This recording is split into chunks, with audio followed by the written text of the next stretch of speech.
Good morning to everybody and welcome to our second webinar for third level colleges from the education team in Mason, Hayes and Curran. My name is Eoghan O'Herlihy and I'm head of the education department in our firm. Just a short word of apology. We just had a little bit of Wi-Fi problems just preventing the kickoff of our webinar. So I'd like to introduce my colleagues on today's webinar, my colleagues from Mason, Hayes and Curran, Paul Rochford and Edel Kennedy, and Eoghan McDermott. Eoghan is somebody we've worked with for many years. He is Managing Director of the Communications Clinic, and he has huge experience in advising both public and private companies on crisis management. So why are we doing a webinar on crisis management for third level colleges? Well, really the answer is, we've been consulting with some of our third level clients, and they've said that they would welcome some guidance and some support around crisis management, particularly in certain areas like social media, but also more generally. So we decided we would put on this webinar really to meet that request. So before I kick off, I just want to remind everybody that this is the second of our series of webinars for third level colleges. Some of you will have been on the first webinar we did at the end of last month, which was on dealing with complaints and investigations of complaints. And at the end of April, we're doing another webinar on academic appeals, basically how to avoid legal challenges, judicial reviews, and all that sort of thing.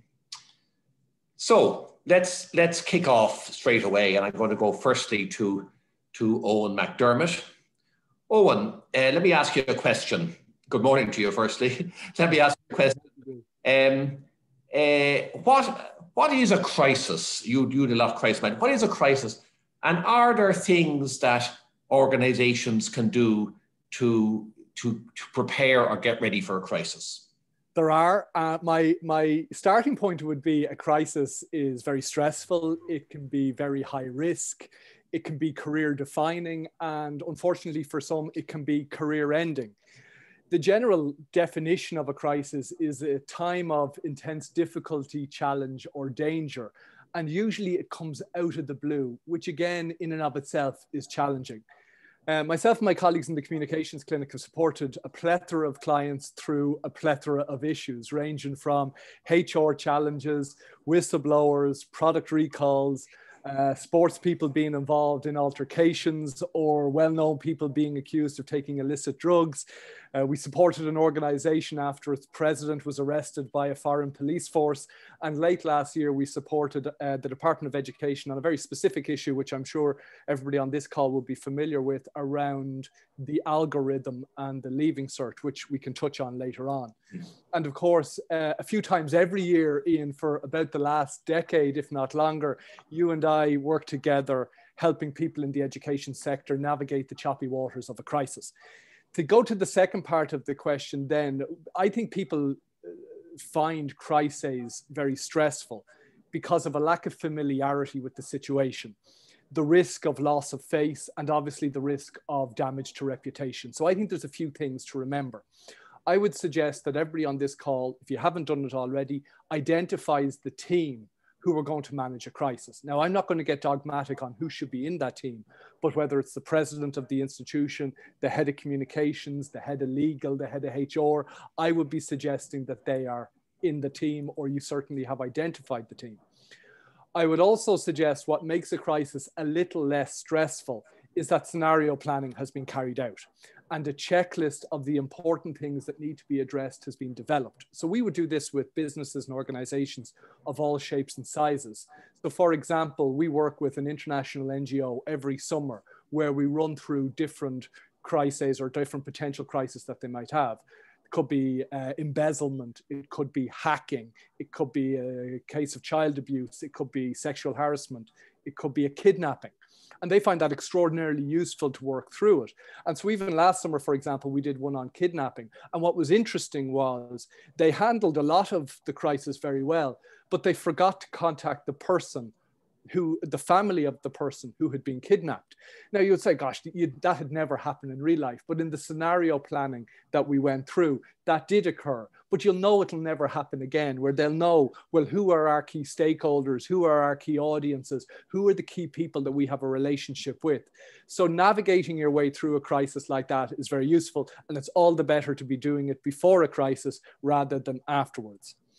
Also, something that organizations can think about is clearly sharing their complaints policy or avenues to complain in advance. So that, for example, that the comfort is given to somebody or to people that their complaint would be treated with the utmost sensitivity and confidentiality, and that there would be no retribution, for example. So one of the things that we would see is a reason why people go public or go to social media is that they feel they have nowhere else to go with their issue, or that their issue won't be listened to, and it really should be. So from this call, if there was a couple of things that everybody did, I would be saying, do you know your team for a crisis? Have you identified who should be in the room? Have you thought through what could happen, and have you an ideal loose plan on how you would address it? And then also, are the members of your community, the staff, students, faculty, are they clear on their ways that they can complain or raise an issue in a safe way? Thanks, Eoghan, for that. And I want to come back to some of those issues to you in a couple of minutes, because they are really central to managing a crisis. But I want to turn now to my own colleagues, Paul and Edel, just to deal, I suppose, from the get-go with a few of the common issues that come in our door in a crisis. And one of those, Paul, if I turn to you firstly, is a situation where perhaps in an organization, somebody is alleged to have done something serious. Now, for example, embezzled a large sum of money, or maybe got drunk and assaulted somebody on campus or something like this. And I suppose we'd often get a call to ask, or to say, we need to suspend this person immediately. Can you give any guidance around that call, if you like, and what kind of advice or caution, if any, you'd give to a client? Certainly. Thanks, Ian, and good morning, everybody. And you're right, that is a question that we get asked a lot, where something happens, particularly where something serious happens involving a member of staff. And it is part of what we're discussing with Eoghan and what we'll be discussing later on in terms of that kind of pressure to act, to do something. And up until 5 or 6 years ago, I suppose the general view was that if something happened and involved a member of staff, and there was a need for an investigation or that the decision to suspend would be somewhat automatic. But that has changed, and the kind of the origin of that change significantly was the Riley and Bank of Ireland decision in 2015, which looked at this whole area and set out a number of factors that you need to consider in the context of making that decision to suspend. So, where it's an issue within the employment type sphere, where your policy, whatever policy that the allegation comes under, allows for it, and that's important. You look at the decision to suspend somebody or put them on administrative leave, whatever language your policy uses. And what the court said in Riley is, look, you have to have some basis for doing that. You can't just do it at a whim. And it set out some examples of where that might be justified. So, for example, to prevent a repetition of the conduct complained of. So in your example of somebody embezzling or stealing money, that might be very much to the fore, or a sexual harassment or sexual assault complaint, that might be very much a significant consideration. Another one is to prevent interference with evidence. So where you're going to conduct an investigation, you may have to remove somebody so they're not in a position to stymie that process. To protect individuals at risk from such conduct, in terms of something that may be where people have access, the individual has access to people where the same situation may arise again. You might look to remove them from the workplace for that basis. And then the fourth one that the court enunciated, which kind of is very to the fore in our discussion this morning, is to protect the employer's business and reputation. And this comes down to particularly now in the world of social media, where there can come intense pressure almost immediately once news of an allegation or an incident breaks. There can be intense pressure to be seen to be doing something to deal with this person who, at that point, it's merely an allegation. They have their rights in terms of fair procedures and due process. So how do you assess that in the context of that setting? And the other thing at the back of all of this is that, particularly, for someone in a senior position, they may very well look at this and go, no, you don't have the basis to suspend me or remove me from the workplace. And what's more, I'm now going to go down to the High Court and I'm going to get an injunction, prevent you from doing that. And in part of that process, what will be looked at is, well, what consideration did you give to the decision to suspend? And can you justify it? And how is that recorded? How have you gone through the process of assessing these things and come to a reasoned decision that, yes, this is a fair and reasonable position to take? So there's a consideration to be made there. There's a process to be gone through. It's not an immediate reaction. You have to give it some thought. Thanks for that, Paul. That's a good, I suppose, cautionary note. Can I just maybe sit with you for a second and on a related, or maybe just a different or related issue? Suppose, a college has a report, a credible report, that somebody has committed a criminal offence in the college.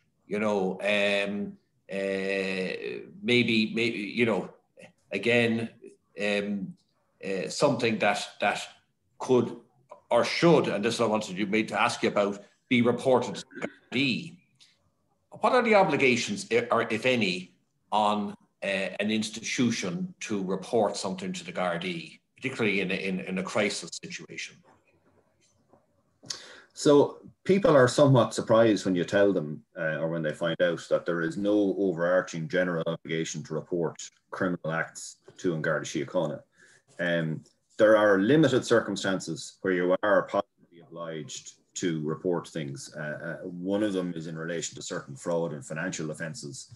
And the other one that arises and may be relevant in this situation is in relation to certain offences against minors, which you could still have at a third level, depending on the age that they join the institution, or vulnerable adults. So those are kind of red flag areas that if something like that comes up, you might want to be more attuned to it. But outside of that, there's no general obligation. So where the offence, the alleged offence, is something that is reportable by the college or by the institution, so a theft or an embezzlement or something of that nature, and it may be open to the college to report that, because the alleged crime has been committed against them. Where it is a situation involving an alleged criminal act against an individual, so a member of staff or a student, then it is for that person to make that report. You can't oblige them to do it. They may say to you, I don't want you to report it. I don't want you to take that step. So what you can do in those situations is provide as much support and kind of encouragement and understanding to that person as you can, and facilitate whatever course of action they wish to take on that line, on the criminal reporting line. Outside of the Garda Síochána, there can be other obligations to report certain things that you should also be aware of and be alive to. So, for example, if there is an accident on campus, there may be an obligation then to report that to the Health and Safety Authority. So that is something to also be aware of. And then there may arise in certain circumstances, depending on the type of courses your institution teaches, if something were to happen that impacts the environment, you may have an obligation, for example, to report to the Environmental Protection Agency. So, you should certainly be aware of them, be aware of where you do have obligations, but equally be aware of where you don't, and that you don't overstep your mark and create more problems for yourself by doing something that you're not obliged to do at law. Thanks for that, Paul. And you and I dealt with a case last year where, there was a serious allegation of embezzlement against a member of staff. And when confronted, that person burst into tears and admitted the thing completely. And without maybe dwelling on it, I think it's worth commenting that that if you get an admission of something, that has to go into the mix in terms of your consideration as well. If I can turn to Edel. Edel, I have a question for you. You've dealt with a number of situations where colleges have had serious data breaches. Now, those data breaches might be as a result of a mistake that somebody has made, or they might be as a result of an attack, a so-called cyber attack or whatever. And I understand that there are obligations where there is a data breach to report the data breach in certain circumstances to the data commissioner. Can you enlighten us around that? Well, I suppose what I'd say from the outset is most third level institutions have data officers or a data manager, or indeed teams with a full data breach protocol in terms of how and in what way data breaches are going to be addressed. And they have that expertise there. But the issue in respect of a crisis and in respect of the timing, which is critical in terms of a data breach, is that it will happen somewhere in the campus. And the issue of timing is critical because the Data Protection Commissioner states that it must be reported to them if there is a data breach, which is one which affects personal data, which can impact negatively on others. It must be reported to the DPC without undue delay, and at the very latest within 72 hours. So therefore, to try and ensure that that actually happens within the 72-hour period, it's imperative that colleges not only obviously have their data breach protocol initiated, but that there is knowledge campus-wide in terms of what is a data breach. And they mightn't, you need to have awareness from the canteen dinner lady up to the president and the accommodation officer in between. They might know the specific legalities of it, but they'll have suspicions about what one might look like. And more importantly, they'll know who to contact. There'll be a dedicated email address. There will be, widespread knowledge that this is not a disciplinary issue. If, for instance, the person who's reporting it, has any concerns about reporting it, and they'll know that by way of induction training, refresher training, and campus-wide awareness campaigns in respect of a data breach and what's to happen in that instance. Timing is critical, as I said, the 72-hour window being there, but also to bear in mind that even if a college and the third level office for data breach and data information within the college doesn't have all the relevant information to hand within that 72-hour period, the tip is that they can make an initial notification and always follow it up with subsequent information that may come to light subsequently. So, that 72-hour window should absolutely be made, but have the comfort that you can have a follow-up notification to provide the additional information if necessary. Thanks for that, Edel. And it's probably worth just relating a case that we had to deal with a year or two ago.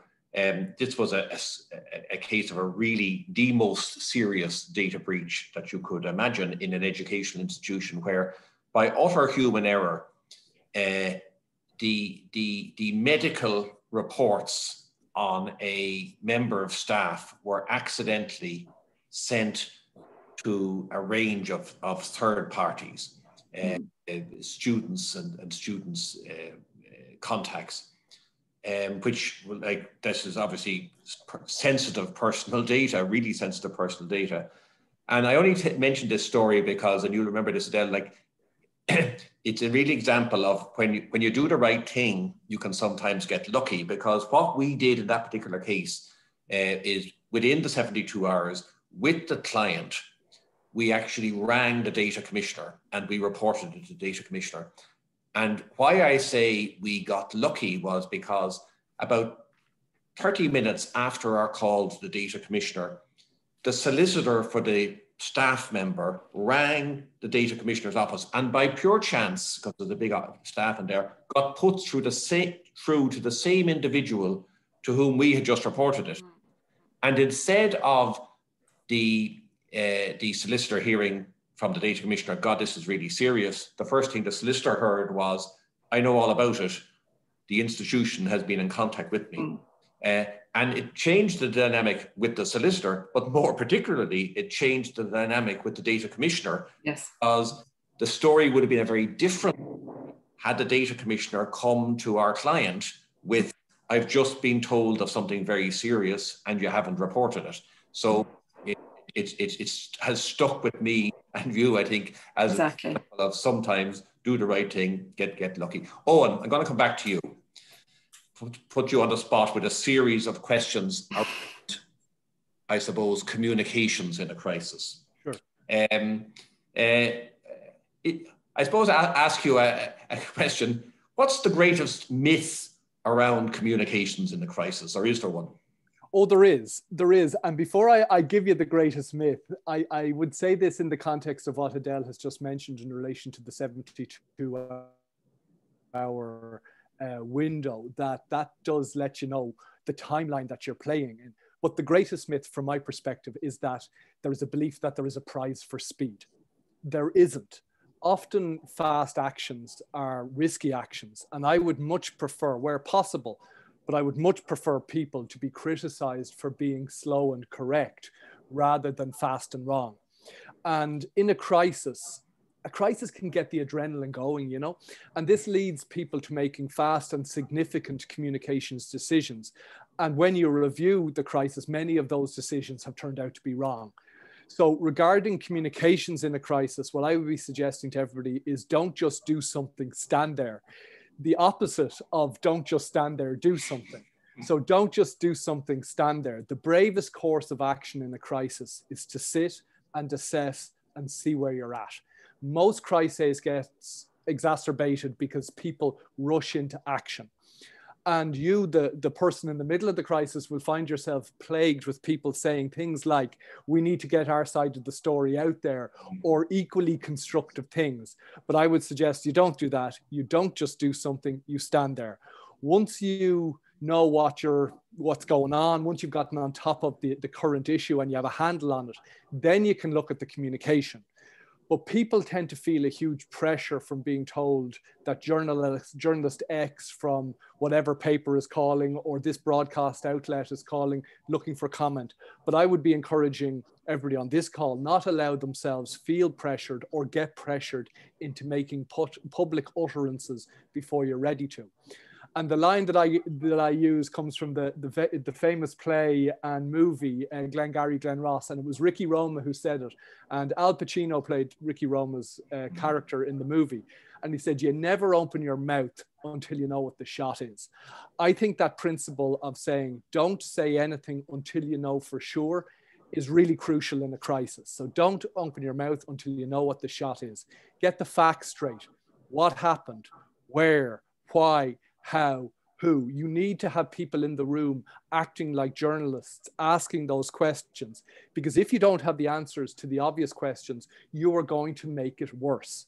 And if you find then that you have to correct, for example, previously given information, it's going to be a situation like The Boy Who Cried Wolf, and you're going to make the situation worse. So if you don't have the answers, or if you're not going to be accurate, everything that you have said gets called into question, and then media will look for other sources.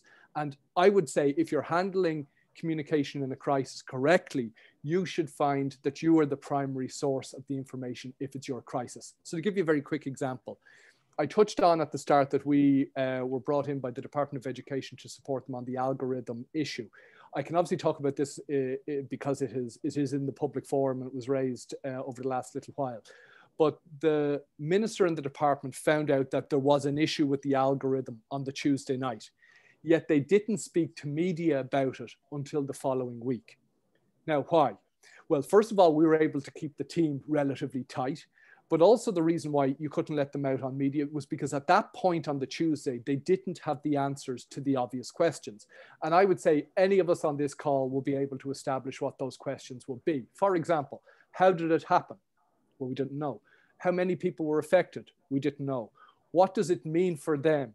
We didn't know. What about their CAO? What about their current course? And then what are you going to do to make this thing right?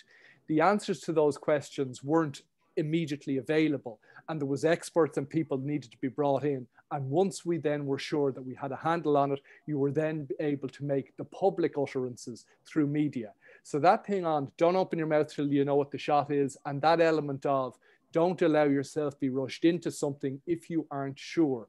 And the Ricky Roma line of don't open your mouth until you know what the shot is, I think is a good policy. And so really, Ian, the myth in communications is that there's a prize for speed. Thanks, Eoghan. I have to remember Ricky Roma.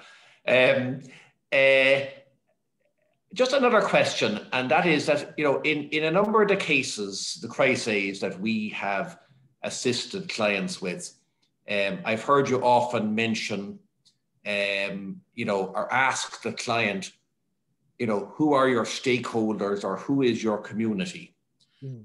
Maybe you could develop those phrases or those concepts a bit just for the purposes of our chat now.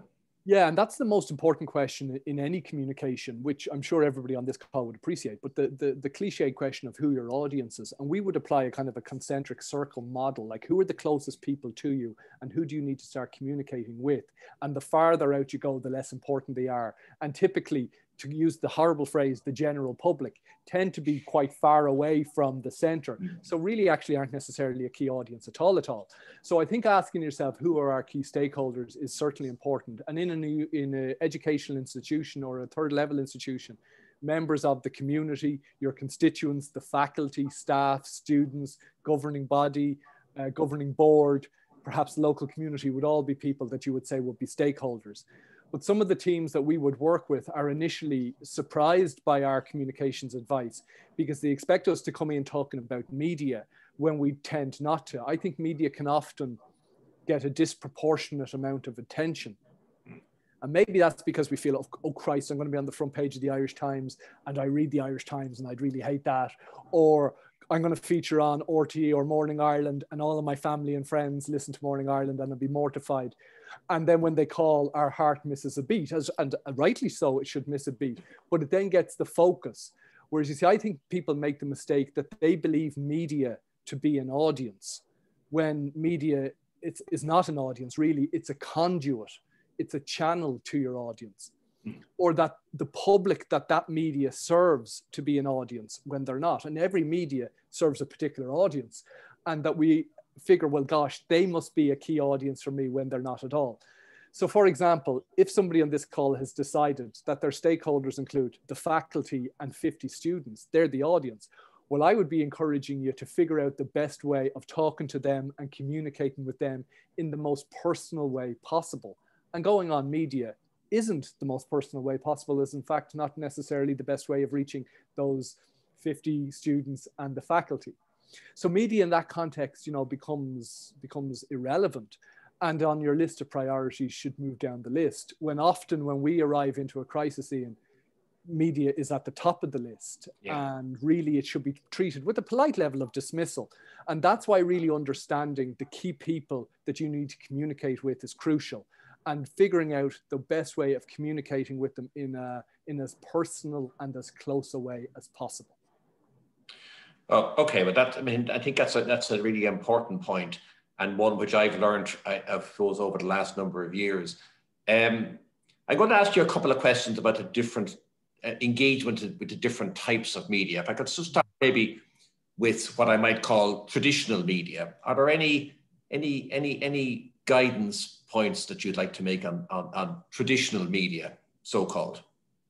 I have lots of points, and I know that we are tight on time, so I could be here all day, but I think this is a huge issue. People end up engaging with media way before they should, if they ever should at all.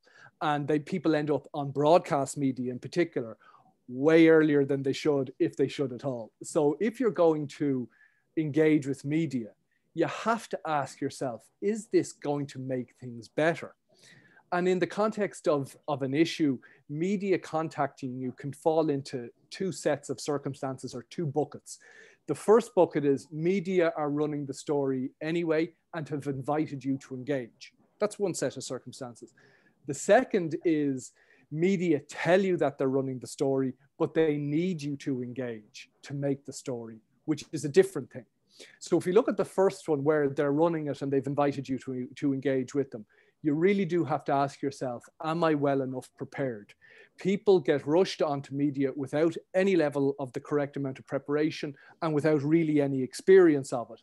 Because you have to consider, if you look at Morning Ireland as a show that I'm sure many of us would watch, they're doing this for years and doing it every day. They are seasoned professionals.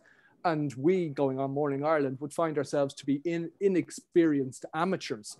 So that's first and foremost. Also, people don't really appreciate the scale. Because it's radio or media, they feel they're just talking to one person. When really you go on Morning Ireland, you're talking to 500,000. And to give you a comparison, you know, nobody on this call, if I said to them, I'd like you to deliver a lecture tomorrow to 500,000 people for about 10 minutes in the Phoenix Park, would you do it? They said, no, gosh, no, I'd need a little bit of preparation time to think about that. Yet we find that people go on to Morning Ireland without any level of preparation or any consideration of the scale of what they're doing. So really, if you're thinking about it, you need to think, do I have enough prep done? Have I figured out what the questions are going to be? And if you figure you're not going to make it any better and you decide not to go on, it only takes Morning Ireland 5 seconds to say a spokesperson from Organisation X was unavailable to comment. That might be a torturous 5 seconds for you to hear that, but it's better than a torturous 8 minutes where you're getting hammered publicly. So as I said, you need to establish, can you make things better? Do you have the answers to the obvious questions? Have you figured out what you're trying to achieve? Have you done the preparation? Now, you would think that's obvious and you would say, well, gosh, that makes perfect sense. But Ian and I, just to give a very quick example, were brought into a situation in the last 12 months after a senior person went on Morning Ireland at 7:35, having only agreed to going on at 7:15. Having had no media experience, having not been prepped or ran through an interview, and not having the answers to the obvious questions. That makes things a lot worse. In the second context then, Ian, where they tell you that they're running the story, but really they need you to make the story. You just need to, again, figure that out and think that through, because actually often ignoring it will allow the story to fizzle out. So for example, a well-known journalist contacted a client of ours on a Friday evening saying that they had the article written and that they would love our client's point of view on it because it felt fair to give our client an opportunity to have their side of the story out there. Our advice was there was no value in our client saying anything and that there was a fair chance that it would fizzle out. As luck would have it, that was the situation because the key character in the story was our client. We decided we weren't going to give them any content or any additional information in there. And as it turned out, the story wasn't able to run. So there are those type of contexts that people just need to consider as you run through. But certainly if you're going to be putting anybody on media, if you're going to be going on media yourself, you need to make sure that you're prepped. But then also you have to ask yourself, how will this engagement with media make things any better? That's, I think, very helpful, Eoghan. Here's a tricky one and will be of interest, I think, particularly to the colleges listening in. Social media. Talk to us about social media. Yeah, tricky is a good word. You know, Yeah, it's a difficult one. I would take it as read and take it as a given that everybody on this call and every organization on this call has a social media policy for everybody that they can have a policy for. So staff and whoever else. I think that's worth saying, but I would take it as read.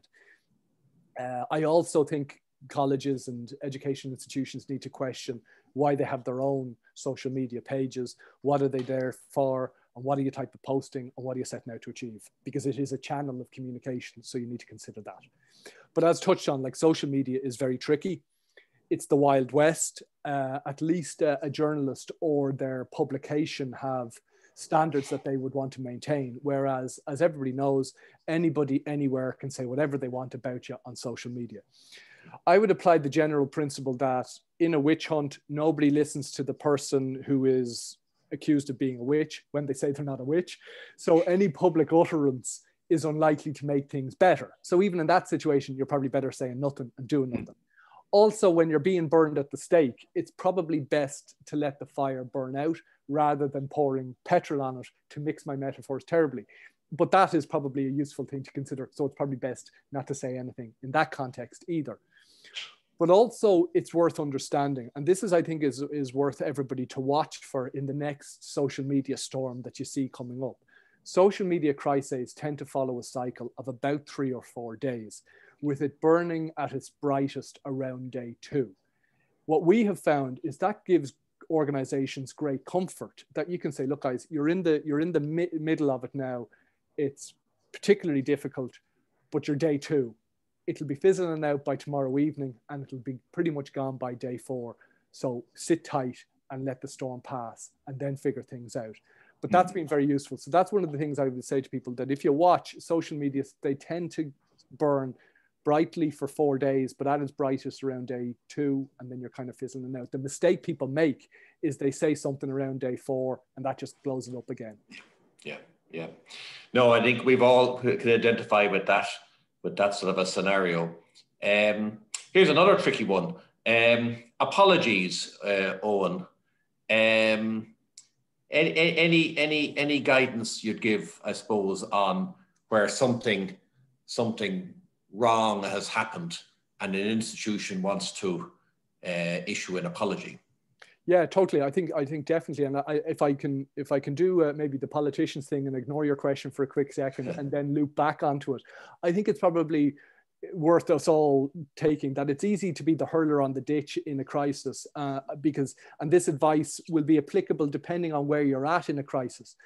But I think it's worth us looking, for example, at what's going on in the Beacon Hospital over the last 4 or 5 days, 6 days, to see how a crisis has evolved. So they're on, I think, day 5. They have been on the front page of a national newspaper, if not most of the national newspapers, for 5 days in a row. That's not a great position for any of us to be in.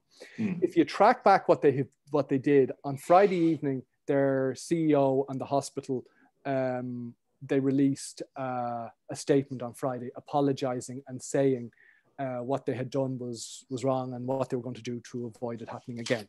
They got hammered all weekend and a little bit yesterday. And I was getting the sense, and maybe everybody on this call was getting the sense, that it was fizzling out. And I had a feeling that they were through it, that they really, if they could keep their heads down, that the storm would pass over. However, for some reason, and again, being away from it, you don't know for sure. But however, their board then met yesterday. The board then decided to release another apology and then to announce an independent review. And if you look, they're on the front page of the Irish Times. They're definitely on the front page of the Daily Mail. They're on a couple of other front pages. Now, whatever the reason was for the apology and for the independent review, I'd say we would have heard phrases like, well, this will draw a line in the sand, other cliches like that. But I thought, again, that was unwise because the apology, again, added fuel to it. But also, I believe, from my vantage point, I think what they have done now with the independent review has created a ticking time bomb for them. Because if you think about it, the independent review can only go one of 2 ways. It'll either find that there was no wrongdoing, which will create war, there'll be mass hysteria, or it'll find that there was wrongdoing and the CEO will probably go to war with the Beacon Hospital. But either way, whichever ways it goes, will breathe new life into this story in a couple of days or in a couple of weeks. So I think that, again, you need to be figuring out where are you in a crisis before you decide to do something. And my feeling in relation to that one was that they were through it and now they're back in the middle of it. But I then think if you're going to think about an apology, if I can answer your question, the political thing, so forgive me for looping back on the apology. I think you then decide that an apology is the thing that you want to do. You need to make sure that the apology isn't conditional in any sense, and you need to make sure that you're not trying to explain away what you did. I call it the 4 A's, that every perfect apology contains 4 A's. I think Harvard or Yale did that there was more 7 or 8 in there, but that's too hard to remember. So I give you the 4 A's. The first A is you apologize. The second A, you acknowledge what you did as being wrong. The third A is you attend, as in you wallow. And then the fourth A, you talk about what it is that you're going to do, as in act. What are you doing to act on this? So apologize, acknowledge, attend, and act. I think if you're going to make an apology, that is what it has to contain. No conditional apologies, none of this old stuff, I'm sorry if you were offended by what I did, or none of this old stuff about trying to explain the logic of your decisions around that, because that doesn't help. Now, I'd obviously be interested in your guys' approach, because I do know that there can be some tension between us on the communication side and you guys on the legal side on it. But if you're going to go with an apology, remember the 4 A's: apologize, acknowledge, attend, and act. And I think you're right, Eoghan, that, I mean, we'd all say if somebody has done something wrong, they should apologize. But it does sometimes happen that, you know, there are potential legal consequences from an apology, so that you were talking about who's in the room discussing the various issues, and sometimes the lawyer is in the room with a bit of a cautionary note. And Paul, you and I had a case last year where we were, if you like, in the room discussing the consequences of an apology and the issue of legal liability to an injured party. Yeah, see, and that's, as Eoghan said, there can be a bit of a tension between your communications strategy or approach on one hand and your legal approach, which will evolve later, kind of once the immediate crisis is over. But where something has happened and somebody is alleging that they've suffered a loss or injury because of that, then obviously if you issue an apology about that thing that has happened, it does remove the ability to, you know, deny the occurrence of the event as part of your legal defense to it.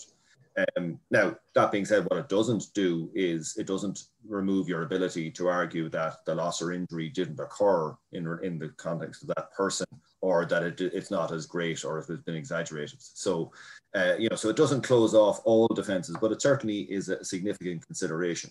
That being said, you know, I think our view would be that if something has patently occurred and it's obvious that it has occurred, it's often, if not always, unwise to come out and kind of blindly deny that it did happen, because that can land you in more difficulty.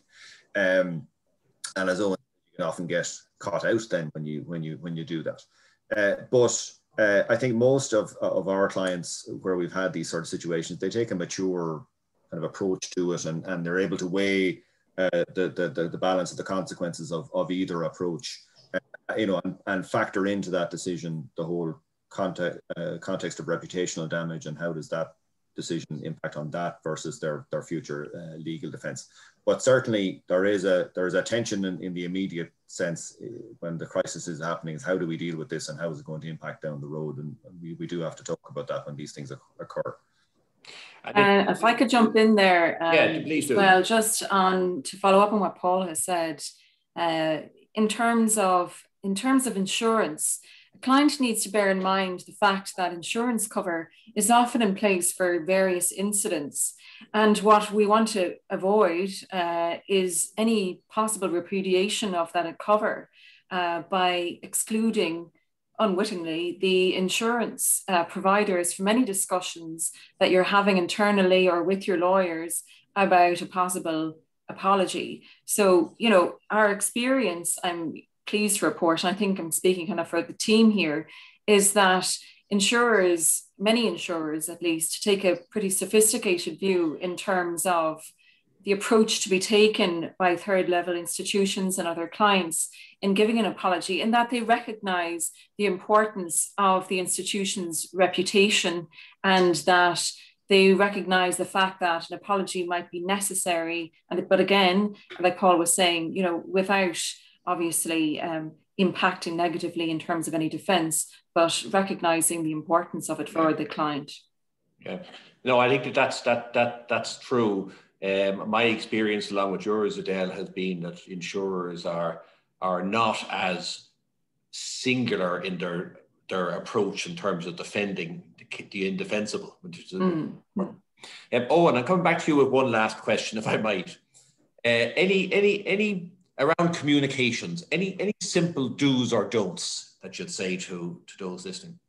Well, to echo what Paul touched on, I think it's certainly worth saying, tell the truth. I know it's probably self-explanatory or self-evident, but it's definitely worth saying, don't lie. Just that telling the truth is important. If you or your institution has done something wrong, say so. You know, take responsibility.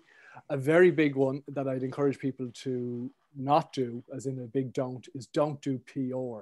Don't, in the middle of a crisis, start talking about, for example, all of the great work that you do in the community, or don't in the middle of the crisis start talking about that you are a top 100 ranked university, or like we would have had in a school who kept repeating that they were a school of choice in the middle of a crisis. Or I think you could review some of the recent statements some organizations talk about all of the vaccinations that you have done. You know, you don't do PR in the middle of a crisis. So that'd be a big piece of advice that I would give. I would also suggest that what's really important though, is not to believe that the communication stops when the crisis is over. The crisis is the acute focused problem, but actually what we have found, particularly in the education sector, is that you need to develop a communications plan for after the crisis. Often a rebuilding needs to happen, or a relationship rebuilding needs to occur, a rebuilding of trust, a rehealing. So I would encourage people, again, after the crisis, is to figure out the communication strategy around that to rebuild trust. So before I wrap up, really, in a couple of very quick takeaways from me, I would suggest that everybody has to have a plan, to think about it, to figure out the scenarios and have an idea of how you'd like it to work. Don't allow yourself to be rushed into any public utterance. Speed is not a prize. In that context, media is not always your friend. They have a job to do and they will use you to help them do their job. I'd encourage you, on the next social media storm you see, watch it, and you'll see that it tends to burn out in 3 or 4 days. But most importantly, don't forget who your key stakeholders are, who your key audiences are, or who are part of the education family that you have around you. Thanks for those words of wisdom, Eoghan.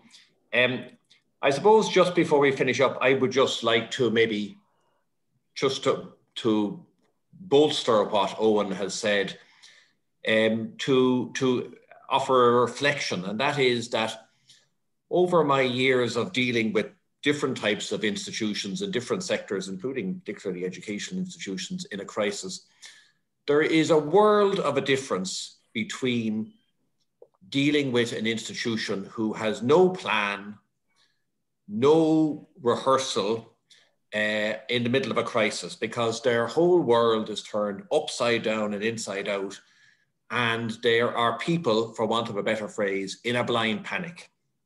And on the other hand, sometimes we come across a client who has a plan, a policy or a plan for a crisis, who has, for example, what we call in the trade a CMT, or a crisis management team.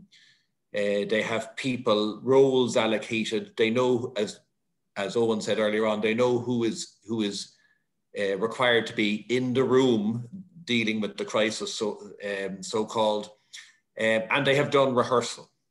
And you know, there's a huge difference between these two. So what we would recommend is a plan or policy. We would recommend rehearsal. We would recommend training. And this will really serve you. Now, what would a plan look like? Well, there's nothing earth-shattering in it. You normally would identify your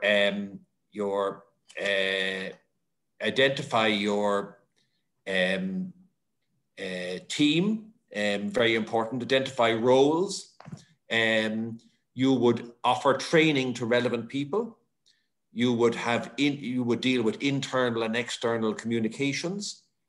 You would have a list of important contacts in a crisis.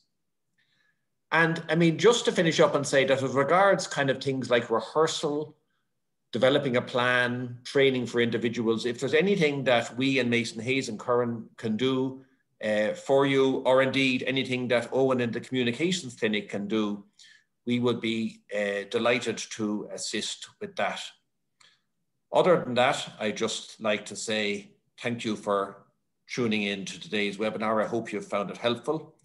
Just a reminder that we'll be doing another webinar on academic appeals and avoiding legal challenges at the end of April.